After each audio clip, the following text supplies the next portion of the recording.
thinking about the whole aspect of like transhumanism, transcending what it means to be human, how about the sort of idea of diverging from being human? Some people are really afraid of the idea of being less human. Yeah, I think there's, with transhumanism, some people find that a little bit of a scary word, and posthuman maybe even more so.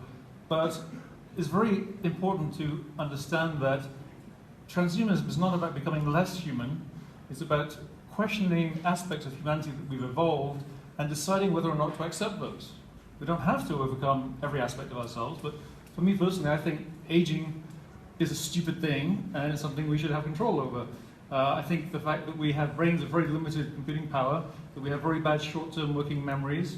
If I throw a stream of numbers at you, you will, after the first 7 or so, you won't remember them. Whereas a computer, of course, can have millions of numbers. We can't control our emotions very well. Some people suffer from depression or anxiety. We can't fix that. So there's this stupid saying in America that came along in the 80s, don't worry, be happy.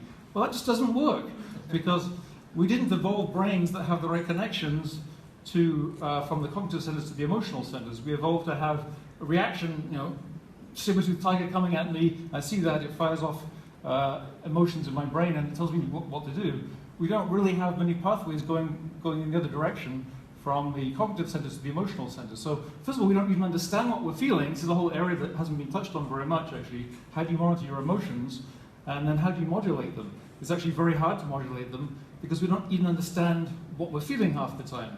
We make up stories about what we feel, and there's been some good studies on this. If you ask people why they do something, they really just don't know. They invent a story and then they believe it because we don't have that kind of direct access. But what if you could re-engineer the brain, send some little nanomachines, build new pathways, maybe be a lot wiser, you actually understand why you're feeling a certain way, why you've got this hostility, how you might resolve it, how to overcome anxiety and depression.